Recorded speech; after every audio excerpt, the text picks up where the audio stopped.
빌립보서 4장 6절 7절입니다.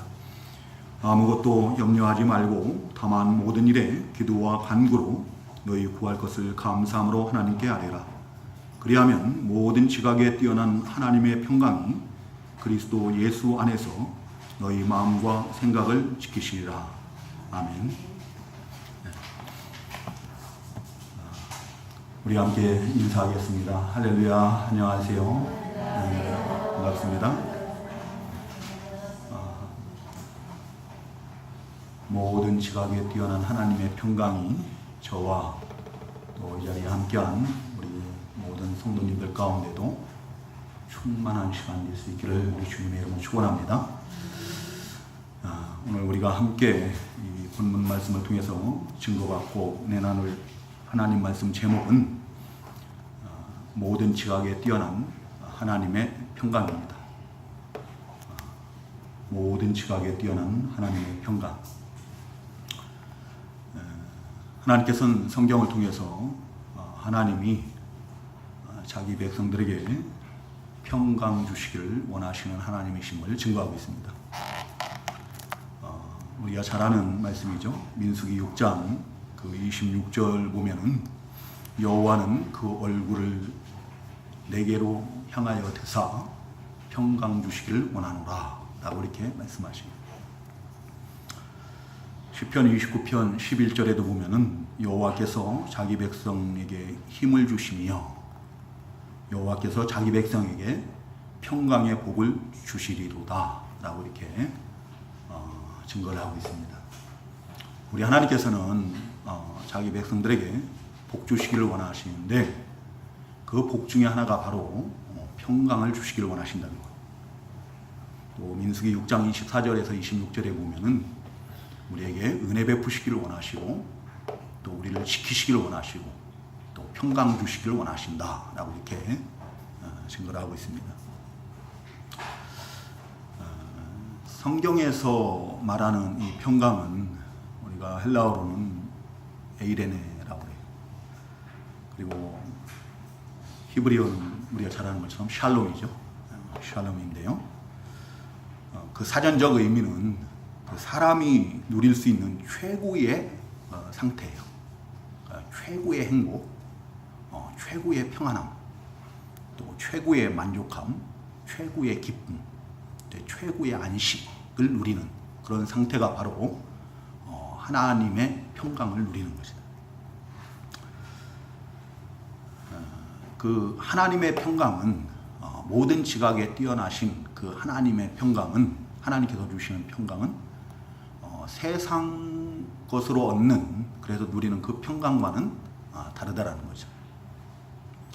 세상 것으로 얻는 그 평강은 환경에 의해서 우리가 쉽게 지배를 받습니다. 빼앗기고 잃고 좌우되죠. 그렇지만 우리 하나님께서 우리에게 주신 그 평강은 세상 것과 같지 않다라고 그랬어요. 요한복음 14장 27절에 보면 우리 주님께서 그 제자들에게 이제 부활할 붙잡히시기 전이죠. 내가 너희에게 평안을 끼치노니 곧 내가 너희에게 나의 평안을 주노라 그러죠. 그러면서 내가 주는 것은 세상에 주는 것과 같지 않다라고 이렇게 말씀하셔요. 우리 하나님께서 우리 주님께서 우리에게 주시는 평강은 이 세상 것으로 얻는 누리는 그런 평안과는 다르다. 결코 이 세상 것에 의해서 좌우되지 않는, 빼앗기지 않는, 지배당하지 않는 그런 평강이라는 거예요. 우리 하나님의 평강을 우리가 어떤 사람의 그 유한한 지식을 가지고 논리적으로 설명을 할 수 있는 방법은 없어요. 왜냐하면은 말 그대로 모든 지각에 뛰어나신 하나님이시거든요. 그 하나님이 주시는 평강이에요. 우리 인생들의 모든 지성과 이성과 경험과 체험 모든 것들을 다 뛰어넘는 하나님, 그 하나님께서 우리에게 주시는 그 평안이기 때문에 평강이기 때문에 그 말로는 좀 설명하기가 논리적으로는 힘들어요. 근데 성경에 보면은 그러한 하나님의 평강을 누린 그런 성도들이 있어요. 예를 들면 우리 주님이 그 제자들과 함께 이 배를 타고 갈릴리 바다를 건너가시거든요. 그 마태복음 8장에 보면 나오는데요. 마태복음 8장 23절부터 27절에 보면은 예수님께서 제자들과 함께 배를 타고 그 바다를 건너가죠. 근데 그 제자들은 어떤 사람들입니까? 베드로 사도를 비롯한 대부분의 제자들이 그 바다에서 어부로 생활을 했던 사람들입니다. 그 바다에서 잔뼈가 굵은 자들이에요.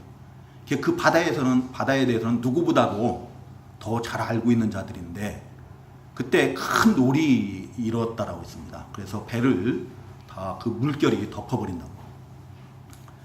그때 그 바다에 대해서 그렇게 잘 알고 익숙한, 잘 대처할 수 있는 그런 그 제자들은 어찌할 바를 알지를 못해요. 그리고 두려워하죠. 반면에 예수님께서는 그러한 큰 광풍, 마가복음에는 광풍이라고 한 것 같아요. 그 광풍의 영향을 전혀 받지 않아요. 오히려 그냥 편안하게 그 고물에서 뒷머리에서 베개를 베고 주무셨다라고. 이게 바로 우리 하나님이 우리에게 주시는 평강이에요. 그 환경에 지배를 받지 않습니다. 어떠한 것에도 빼앗기질 않는다. 제가 늘 그 하나님의 평강을 말할 때마다 그 사도행전 12장 1절 이하에 나오는 그 베드로 사도를 예를 듭니다. 헤롯이 그 야고보 사도를 칼로 죽였더니 유대인들이 기뻐하죠.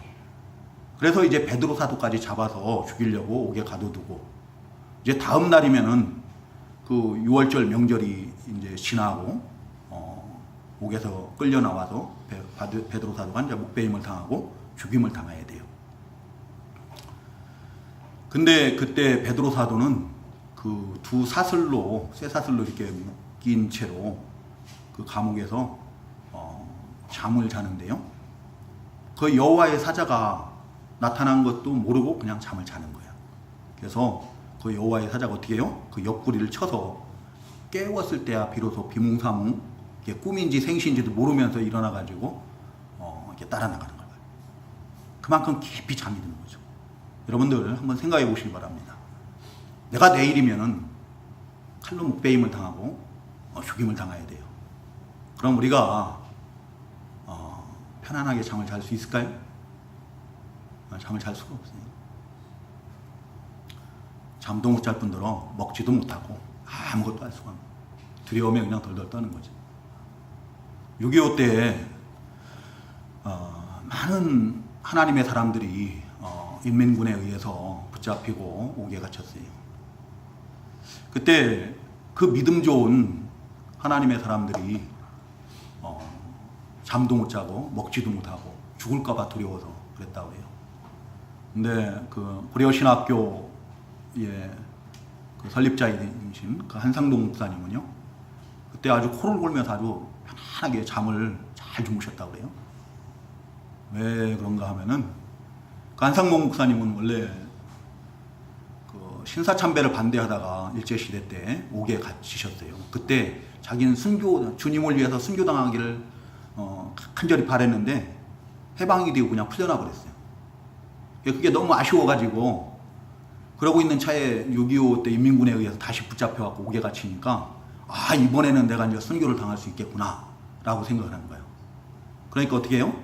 다른 사람들은 죽을까봐 덜덜 떨고 있는데 자기는 순교당할 길 학수고대하고 있으니까 어떻게 해요? 편안하게 잠을 잘 자는 거예요. 그게 우리 하나님께서 우리에게 주시는 평강이라는 거예요. 우리 주님께서 우리에게 주시는 평안. 세상 것과는 다른 그런 평안입니다. 지금 빌립보 교회에 이 편지를 쓰는 바울 사도는 로마 감옥에 갇혀 있습니다. 일생을 우리 주님을 그 다메섹 도상에서 만난 이후에 영접한 이후에 일생을 주님만을 위해서 살았거든요. 복음 사역을 했어요. 그런데 이제 감옥에 갇히고 그리고 얼마 후면은 이제 자신이 목배임을 당하고 순교 당할 것을 압니다. 그럼에도 불구하고 바울 사도는 이 빌립보서 전체에서 보면은 내가 주 안에서 크게 기뻐한다라고 이렇게 증거해요. 그 뒤에 4장 10절에 한번 보시기 바랍니다. 4장 10절에 보면 내가 주 안에서 크게 기뻐함은 너희가 나를 생각하던 것이 이제 다시 싹이 남이니 너희가 또한 이를 위하여 생각은 하였으나 교회가 없었느니라. 크게 기뻐합니다. 그 앞에 1장에서도 1장 18절에서도 그 마지막에 보면은 나는 기뻐하고 또한 기뻐하리라. 지금 자신이 옥에 갇혔는데 그래서 사람들이 그 자기가 옥에 갇힌 그 바울 사도를 시기해서 미워해서 바울 사도보다 더 열심을 내서 복음을 전하고 그래요. 근데 그래도 어떻게 해요?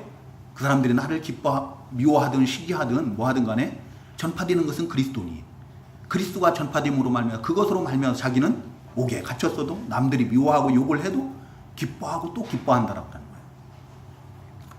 그 뒤에 2장 17절에도 보면은 만일 너희 믿음의 재물과 섬김 위에 내가 나를 전제로 드릴지라도 나는 기뻐하고 너희 무리와 함께 기뻐하리니 라고 이렇게 해요.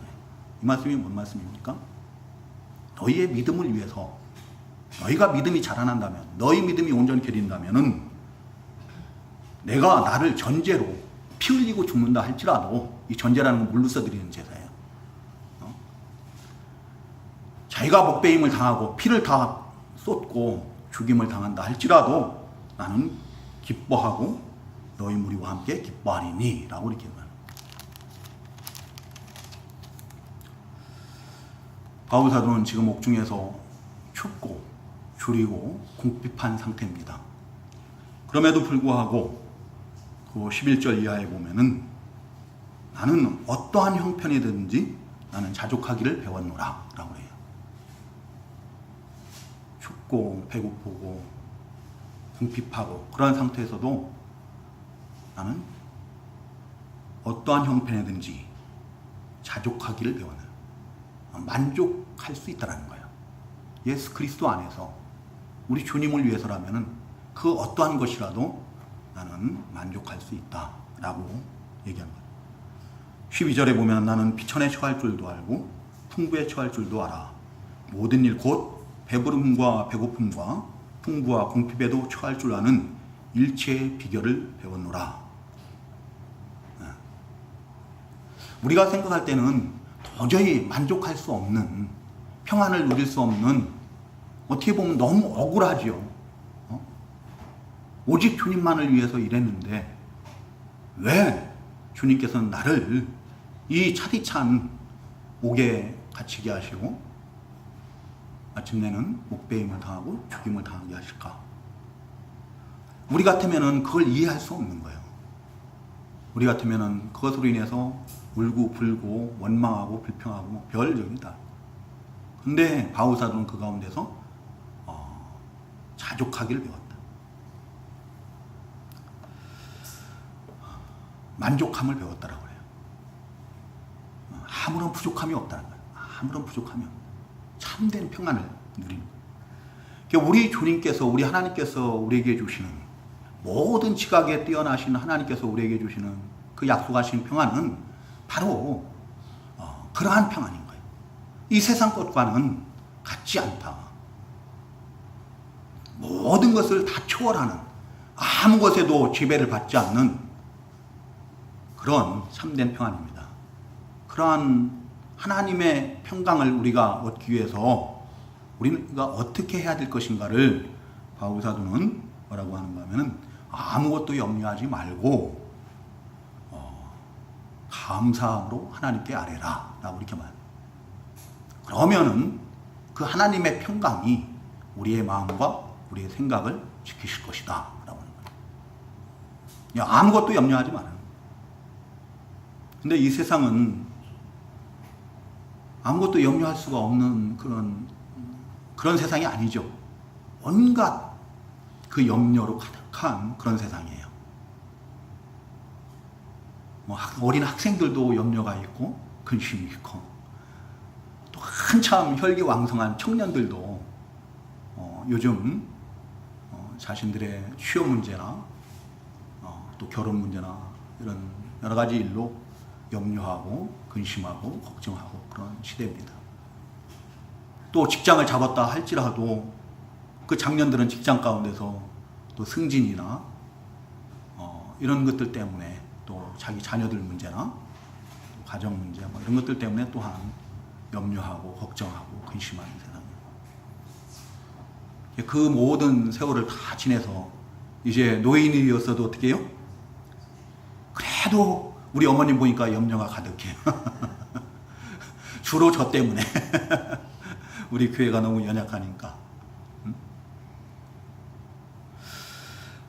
자녀들 때문에 염려하시고 그 노인이 돼서도 또 건강 때문에 걱정하고 두려워하고 그러는 게 우리 인생들의 현실입니다. 근데 염려나 근심이나 걱정 이런 것들은 평강과는 그 반대되는 그런 개념의 말이죠.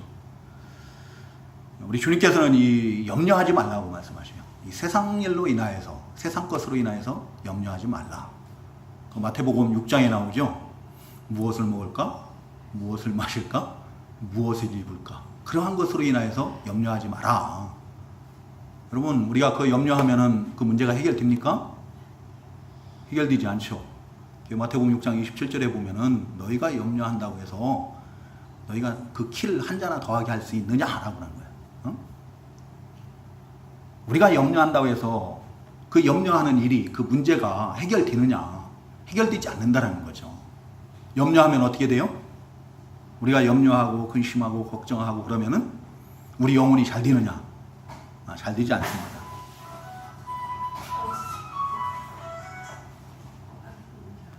우리 영혼이 병들게 돼요. 우리 영혼이 병들게 될 뿐이다. 영적으로 아무런 유익이 없어요. 잠언 15장 13절에 보면은 마음의 근심은 심령을 상하게 하느니라. 우리의 영혼을 병들게 하는 거예요. 고린도후서 7장 10절에서는 세상 근심은 사망에 이르게 한다 했어요. 영적으로 사망에 이르게 하는 거예요. 우리의 심령이 병들고 우리 영혼이 죽은 것 같이 되고 그러면은요, 우리 육신도 병들어요. 육신도 병들고. 염려하지 말라는 겁니다. 염려하지 말고 우리는 뭐가 해야 되는가? 그 베드로전서 5장 7절에 보면 너희 염려를 다 주께 맡기라 그랬어요. 우리 한번 따라해 보시기 바랍니다. 너희 염려를 다 주께 맡기라. 이는 그가 너희를 돌보심이라 그랬어요. 우리가 우리의 염려를 다 주님께 맡기면은 우리 주님께서 우리를 돌보신다라는 겁니다. 그럼 우리 염려를 우리 주님께 어떻게 맡기는가? 주님께 맡기는 방법이 바로 기도와 간구로 하나님께 아뢰는 거예요. 우리 구할 것을 하나님께 다 아뢰는 거다. 그러면은 우리의 염려를 우리 하나님께서 돌보시고 다 이루어 주신다는 겁니다.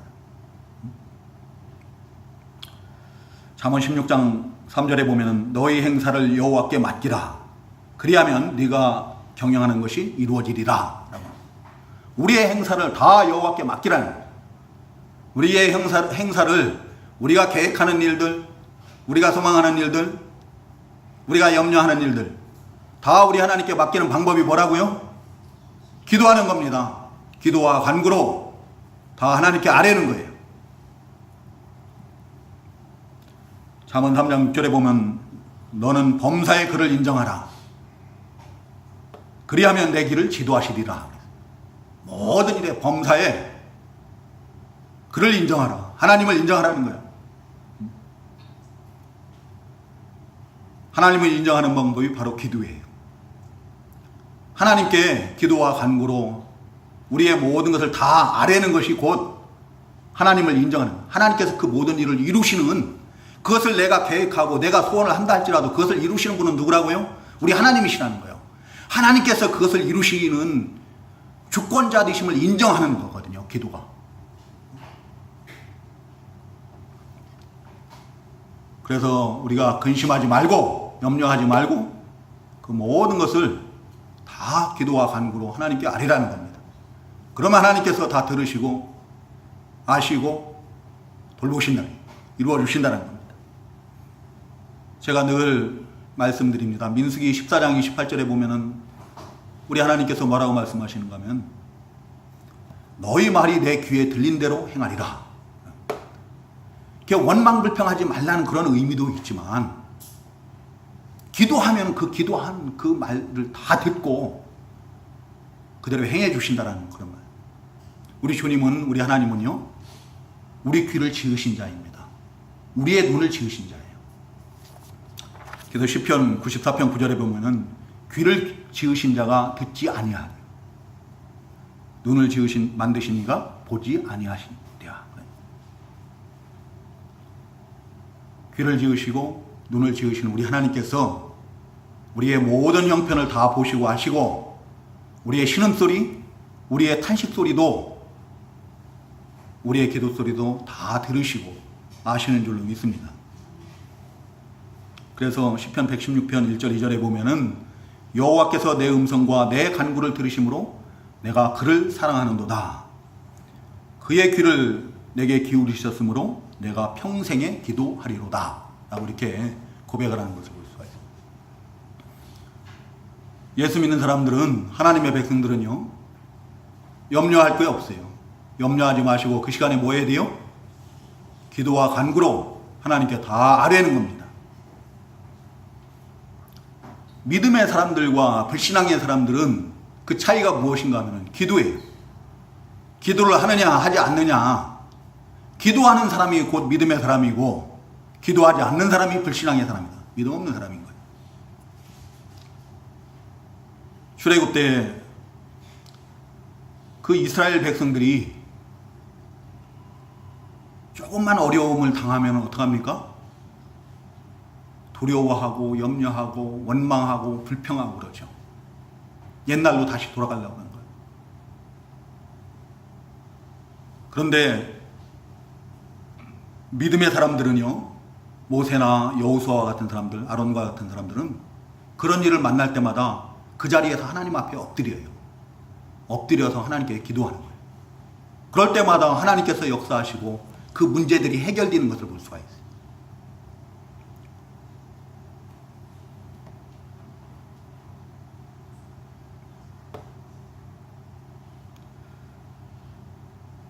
우리가 하나님 앞에 믿음으로 엎드릴 때, 그리고 기도와 간구로 모든 것을 아뢰 때 우리 하나님께서 그걸 들으시고 아시고 좋은 것으로 이루어 주신 줄로 믿으시기 바랍니다. 혹시 우리가 부족하여서 어리석어서 잘못 구한다 할지라도 하나님께서는 더 좋은 것으로 하나님의 그 선하신 뜻대로 이루어 주신 줄로 믿습니다.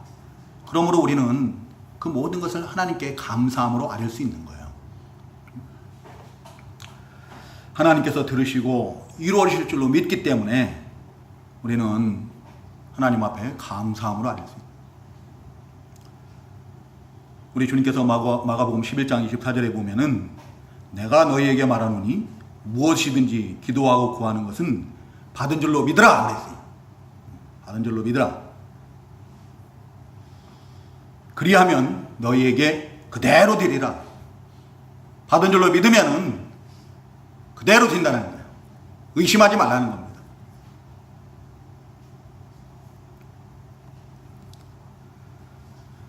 오늘날 우리 대한민국 그리스도인들, 성도님들에 있어서 가장 큰 문제 중에 하나가 뭔가 하면은 자신이 기도를 하고도 기도의 응답을 받지 못했다라고 생각하는 거예요.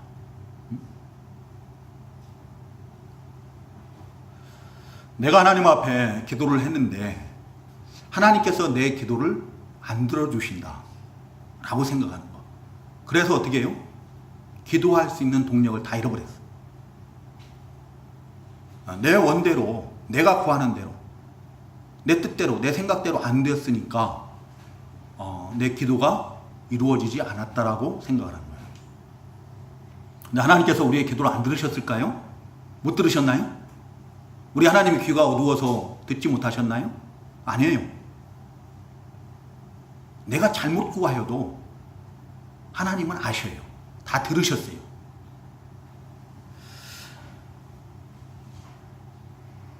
내가 잘못 구하면 근데 하나님께서 어떻게 하시는가? 내 욕심으로, 내 정욕으로 쓰려고 잘못 구하면은 내가 원하는 대로는 안 들어주셔요.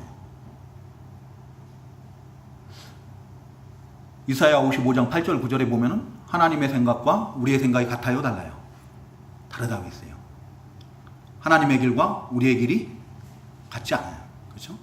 그렇지만 분명한 것은 하나님의 생각이, 하나님의 길이 우리 사람들의 생각이나 사람들의 길보다 더 높다라는 거예요. 높다라는 건 뛰어나다라는 거예요. 어? 마치 하늘이 땅보다 높음 같이 비교할 수가 없는 거예요. 하나님의 생각과 우리의 생각, 하나님의 길과 우리의 길, 우리의 생각과 하나님의 방법은, 하나님의 방법과 우리의 방법은 하늘과 땅 차이예요. 감히 비교할 수도 없는 거예요. 우리는 우리가 원하는 때에 우리가 원하는 방법으로 우리가 생각하는 그대로 모든 것이 이루어지길 바라지만 하나님께서는 못 들으신 것이 아니에요. 우리가 잘못 구하면 어떻게 해요? 더 좋은 것으로, 더 뛰어난 그 최고의 방법으로 응답을 하신다는 겁니다. 근데 그것이 내 원대로 되지 않았으니까, 내 뜻대로 되지 않았고 내가 원하는 때에 되지 않았으니까 하나님께서 응답하지 않았다라고, 하나님께서 듣지 않으셨다라고 생각하고 하나님께 구하기를 포기하고 기도하지 못하는 그런 가운데 있는 거죠.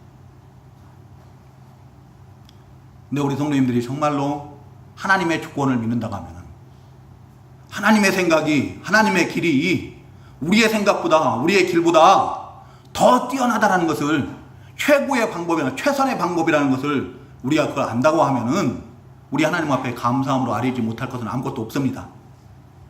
반드시 하나님께서 그 선하신 뜻대로 최고 좋은 방법으로 이루어 주실 줄로 믿는다 하면은 우리가 어떻게 하나님 앞에 감사함으로 아뢰지 않을 수가 있겠습니까? 다니엘서 6장 그 10절에 보면은 사자굴에 던져져야 되는데 그것을 뻔히 알면서도 그 예루살렘을 향해서 하루에 3번씩 자기 방에 창문을 열어놓고 하나님 앞에 엎드려 감사함으로 기도했다라고 해요. 그 기도를 하면은 사자굴에 던져지는 건데, 사자의 밥이 되는 건데, 그런데도 하나님 앞에 감사함으로 기도했다라고 해요. 어떻게 그게 감사의 조건이 될 수가 있습니까? 여러분, 기도를 하면은요, 하나님께서 역사하실 것을 믿게 돼요. 그런데 감사함으로 기도했는데 사자굴에 던져지지 않습니까? 근데 여호와의 천사가 그 사자의 입을 봉해버렸다 했어요. 그래서 거기서 살아나오지 않습니까? 그래서 자기를 모함한 자들이 오히려 그 사자굴에 던져지고 사자의 밥이 되는 것을 보세요.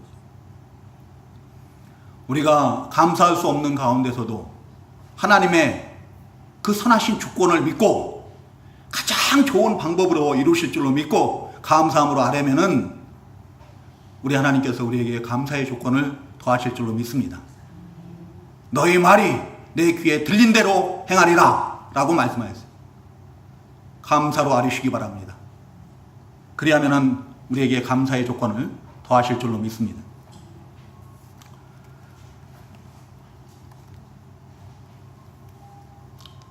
우리 하나님은 모든 지각에 뛰어나신 하나님이십니다.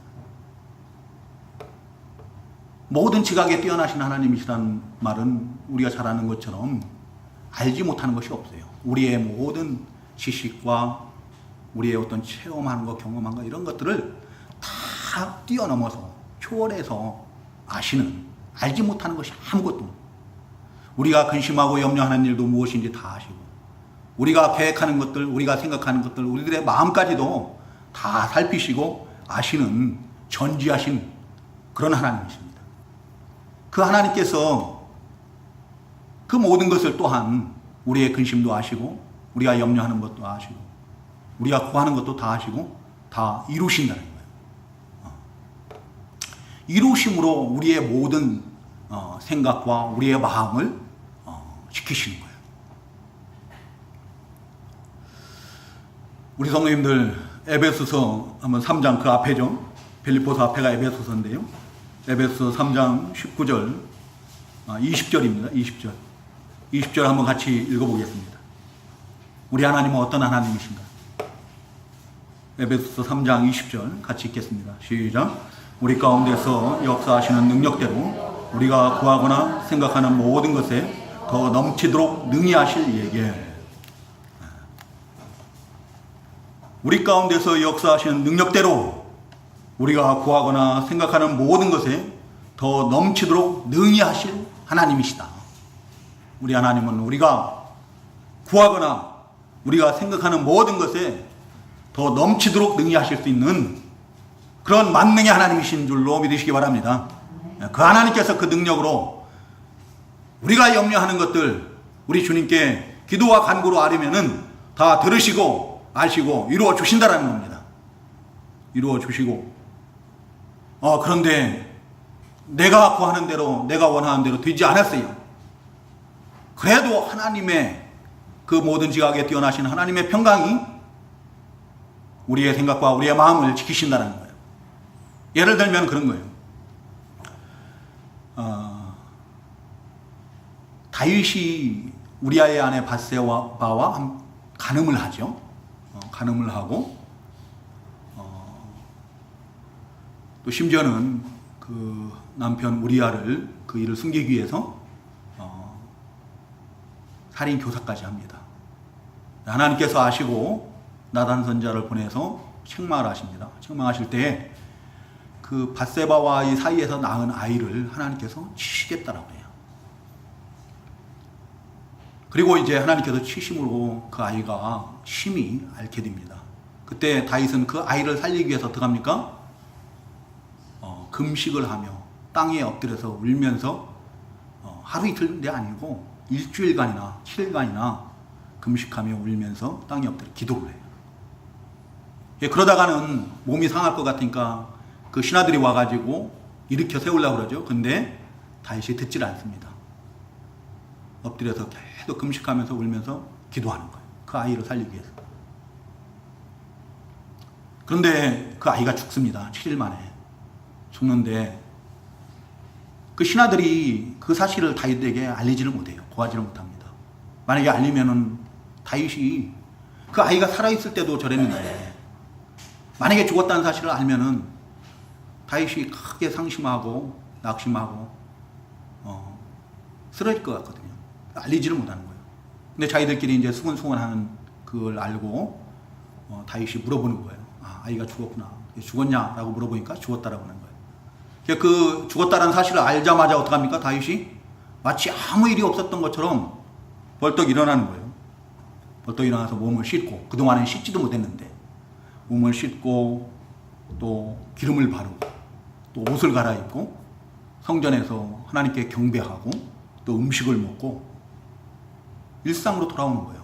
일상으로 돌아와서 마치 아무 일이 없었던 것처럼 그냥 나라 일을 정사를 돌보는 겁니다. 신하들이 너무 이상하잖아요.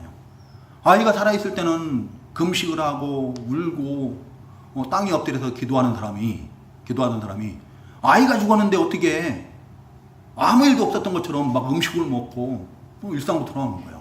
평강을 되찾는 거예요. 이게 이렇게 어떻게 이럴 수가 있습니까? 라고 물어보니까 뭐라고 그래요? 아이가 살아있을 때는 하나님께서 나를 불쌍히 여겨서 혹시 살려주실 줄 누가 아느냐. 그러니까 내가 하나님 앞에 금식하고 울며 통곡하며 회개하고 기도했지만 이제 아이가 죽었는데 내가 그를 다시 살릴 수 있겠느냐. 살릴 수 있어요? 없어요. 그건 뭐냐면은 하나님의 뜻대로 됐다는 겁니다. 하나님의 뜻대로. 다윗은 그 아이를 살려주기를 하나님 앞에 간절히 구했지만 자기의 뜻대로 이루어지지 않았어요. 그렇다고 해서 낙심하고 낭망하고 절망하는 거 아닙니다. 우리가 기도를 하면은요, 내 원대로, 내 뜻대로, 내 생각대로 이루어지지 않는다 해서 낙심하지 않습니다. 결코 낙심하지 않아요. 하나님의 뜻대로 이루어진 줄로 믿고 하나님의 주권대로, 그 하나님의 선하신 주권대로 이루어진 줄로 믿고 다시 일어서는 거예요. 하나님 앞에 기도하는 자들은 자기 때로 되지 않았다라 해서 낙심하지 않습니다. 정말 내가 믿음으로 이렇게 되어서 하나님께서 주신 그 믿음으로 내가 하나님 앞에 의로운 자로 인칭을 받은 자들은 결코 넘어지지 않아요. 다시 일어서는 거예요. 하나님께서 일어설 수 있는 힘을 주시는 거예요. 내가 잘나서 내가 믿음이 좋아서 일어서는 게 아니라 하나님께서 다시 일어설 수 있는 힘을 주시는 겁니다. 믿음을 주시는 거예요. 지혜를 주시는 겁니다. 문제는 우리가 기도하지 않는 것이 문제인 거예요. 바라는 것은 많은데, 소원하는 것은 많은데 하나님 앞에 구할 줄을 모르는 거예요. 기도하지 않는 거예요. 그러니까 내 뜻대로 내 소원대로 되지 않았다고 해서 낙심하고 낙망하고 하나님을 의심하고 하나님의 능력을 믿지 않고 하나님의 살아계심을, 나와 함께 계심을 믿지 않고 의심하고,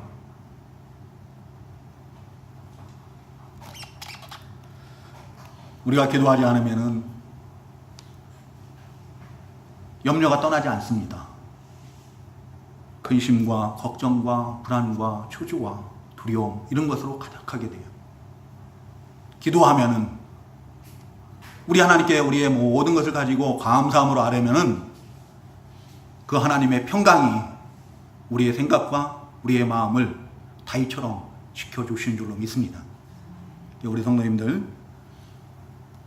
성도님들이 간절히 바라는 거, 소원하는 것들이 있다면 그것 때문에 염려하지 마시고 우리 하나님 앞에 믿음으로 기도하시기 바랍니다. 기도로서 감사함으로 아뢰심으로 우리 하나님의 그 평강이 우리 성도님들 가운데 임하고, 또한 그 평강이 영원히 잃지 않고 충만한 그런 우리 성도님들 되시기를 우리 주님의 이름으로 축원합니다. 기도하겠습니다.